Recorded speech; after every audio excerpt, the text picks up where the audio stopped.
Hello guys, नमस्ते। मैं हूं आपकी दोस्त चुलबुली। जी हाँ दोस्तों, ये ब्लॉग मेरी मम्मी ने सुबह सुबह बनाया था और जो कि मैं सो रही थी। मेरी मम्मी मुझे चुलबुली नाम से बुलाती हैं, बट उस पर गौर मत कीजिएगा, मेरा नाम है आशु पांडे। जी हाँ दोस्तों, तो अब मेरी मम्मी मुझे उठाने आ गई हैं और मैं बहुत ज़्यादा नींद में रहती हूँ। जैसा कि आप सभी को पता है कि सुबह सुबह इतना आलस लगता है कि उठने का मन ही नहीं करता, पर मेरी मम्मी इतना प्यार से उठा रही थी तो मैंने उनको नज़रअंदाज करते हुए मैं घड़ी में टाइम देखी तो गाइस बज रहा था 6:30। तो मैं भी आलस को साइड किया और मैं फटाफट से उठ चुकी हूँ। जैसा कि आप सभी को पता है, उठने के बाद से फटाफट से मैं गई नज़ारा देखने के लिए।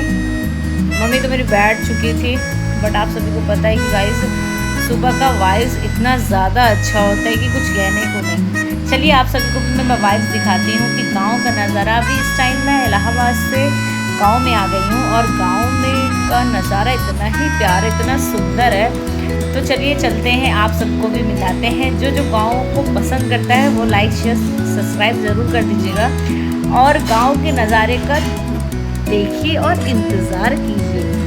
तो देखिए दोस्तों, मैं चल चुकी हूँ गांव के नज़ारे की और मौसम इतना अच्छा होता है। सुबह सुबह का मौसम और वेदर बहुत अच्छा होता है। सुबह सुबह का जो वेदर होता है, अगर रात की रोशनी बढ़ानी है तो हरे हरे घास पे बिना चप्पल के चलिए और ताज़गी हवा लीजिए, उस पर चेहरे पे शाइनिंग भी बहुत ही अच्छी आती है। तो मुझे तो देखिए गाइस, मैं भी नई ब्लॉगर हूँ तो मुझे तो ज़्यादा चलाना और बताना कुछ आता नहीं है। तो धीरे धीरे मैं कोशिश कर रही हूँ और मैं कोशिश करूँगी कि मेरा बेस्ट हो। मुझे अभी ढंग से फ़ोन भी पकड़ना नहीं आता है, ये अभी स्टार्टिंग मैंने किया है। तो आप लोग देख सकते हैं, धूप निकल चुकी थी और नज़ारा इतना अच्छा था कि मैं क्या बताऊँ आपसे। ये देखिए नज़ारा कितना ब्यूटीफुल है और ये जो कोयल की आवाज़, चिड़ियों की आवाज़, ची ची ची ची, कितना प्यारा लगता है ना गाइस। बहुत अच्छा लगता है, मुझे तो बहुत सुंदर लगता है। पर हाँ, एक बात तो है, गांव में कुछ ही दिन अच्छा लगता है, जैसे 1 दिन 2 दिन 3 दिन 4 दिन 5 दिन 6 दिन 7 दिन, पर हमेशा को गाँव में तो करने को कुछ नहीं था मेरे पास, तो मैं तो बिल्कुल बोर हो गई थी। तो बाद में मुझे आइडिया है क्यों ना मैं भी ब्लॉग बनाना स्टार्ट करूँ और यूट्यूब से अर्न करूँ। तो मैंने भी अपनी सोच को आगे किया और फटाफट मैंने फ़ोन लिया, जो कि मेरी दीदी ने मुझे गिफ्ट किया था। फ़ोन iPhone 14 है मेरे पास की 15, अभी मैं देखूँगी, मैंने देखा भी नहीं, मुझे याद भी नहीं है। तो फटाफट से गाइस मैं निकल जाती हूँ नहाने के लिए। कुछ कपड़े थे धुलने के लिए तो मैंने उसको फटाफट से ले लिया और मैं नहाने निकल जाती हूँ। आलस तो बहुत आ रही थी, बट क्या करूँ, बिना नहाए मैं कुछ खाती नहीं हूँ। नहाने गई और नहाने के बाद जो अच्छा फील होता है गाइस कि कुछ कहने को नहीं। देखिए अभी भी मुझे नींद लगी थी, बट मैं क्या करूँ गाइस, जाना तो पड़ेगा। बिना नहाए मैं कुछ खा भी नहीं सकती हूँ। फटाफट से मैं निकल जाती हूँ नहाने के लिए। रास्ते में मेरे कोई कपड़ा गिर गया था तो मुझे हंसी आने लगी थी। मैं निकल जाती हूँ नहाने के लिए। अब मैं बाथरूम में गई और मम्मी से मैंने कह दिया था मोटर चला दो भाई, बिना ठंडा पानी के नहाए ऐसा लगता ही नहीं कि मैं नहाई हूँ।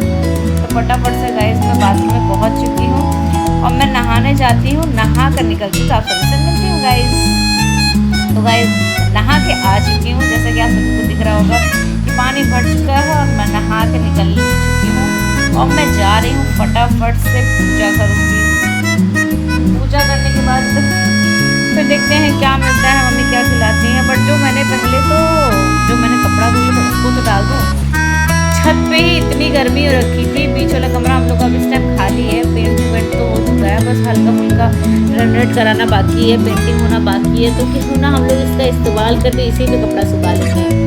इसमें भी अच्छी धूप आती है, तो मैं सोची कि क्यों ना ऊपर जाने से अच्छा है यहीं पे कपड़ा सुखा लूँ।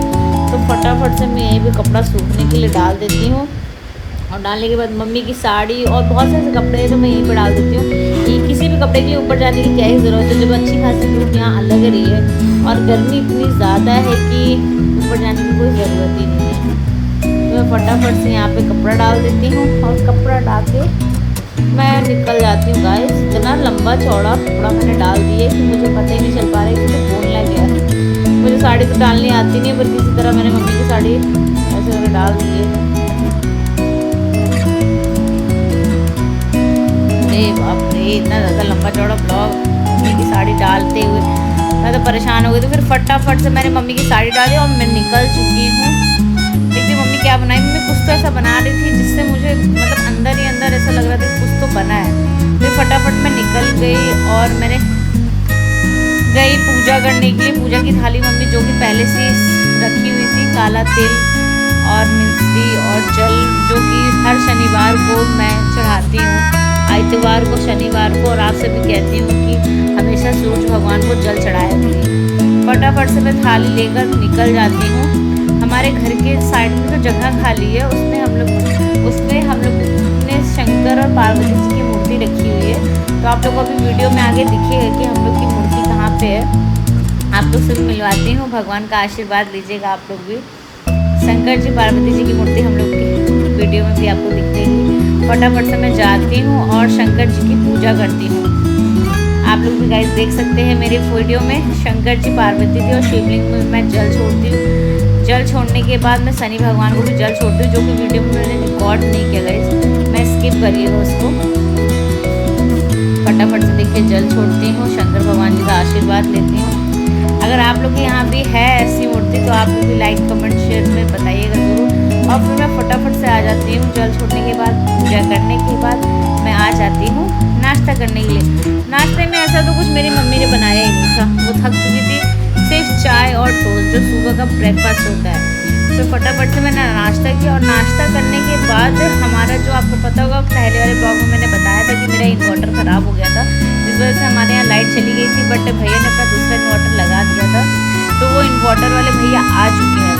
अब मैं जाती हूँ, देखती हूँ इन्वर्टर में क्या ख़राब हुआ था, तो चेक करते हैं। देखिए भैया आ चुके हैं। मैं फटाफट से जाती हूँ और भैया से पूछती हूँ कि भैया दूसरा इन्वर्टर लिया है क्या जो बनाने के लिए दिया गया था। तो भैया इन्वर्टर लेके आ चुके थे, ये देख सकते हैं गाइस। फटाफट से भैया ने इन्वर्टर को लिया और लगा दिया। लाइट तो हमारे यहाँ आ रखी थी, इन्वर्टर भी हमारा सही था, पर पता नहीं भैया ने ऐसा क्या बनाया कि जिससे उसकी लाइट जलने लगी। खैर इंजीनियर और मिस्त्री को ही पता होता है कि उसने क्या करा था, क्या बनना था। तो फटाफट से देखिए उन्होंने ये बना दिया। और जैसे कि मैंने आपको ब्लॉग में बताया था कि पूरा ब्लॉग देखना है और इस बच्चे से मिलना है, तो आप लोग मेरे यूट्यूब चैनल पर जाइए जिसमें आपको पूरा ब्लॉग दिखेगा। ये बच्चा बहुत ही क्यूट है, देख सकते हैं आप सभी लोग कितना क्यूट है ये। इसने मुझे दांते काट लिया था, तभी मैंने इसको भी काटा। मुझे नहीं पता था गाइस कि ये रोने लगेगा, पर जब ये रो रहा था ना तो मुझे बहुत ही मज़ा आया। अभी अगर आप सभी को आगे दिखेगा कि ये कैसे रहता है, मुझे बहुत मज़ा आया। मैं तो सोच रही थी और रोए और रोए, ये देखो अब रोएगा। और मुझे बहुत मज़ा आया गाइस, बहुत ज़्यादा। मैंने हाँ अब मेरे ब्लॉग में 4 चाँद लगे हैं। बट हाँ बहुत क्यूट था, बट मैं सॉरी बोलती बाबू को, कोई बात नहीं। फटाफट से मेरी मम्मी बुला रही थी, आशु कहाँ चली गई गाइस। मैंने जल्दी जल्दी खाना तैयार किया और अपनी मम्मी को मैंने खाना दे दिया। आज मेरे यहाँ मम्मी ने बनाया था दाल, चावल, सब्जी, खीरा और साथ साथ की दही। या दोस्तों फटाफट से मैंने मम्मी का खाना तैयार किया, अपना भी खाना तैयार किया और हम लोगों ने खाना खा लिया। खाना खाने के बाद मैं आराम करने चली गई गाइस। और अगर आपको मेरा चैनल अच्छा लगता है तो लाइक शेयर सब्सक्राइब करना ना भूलें और मेरे को आगे बढ़ाते रहिए दोस्तों। Bye bye.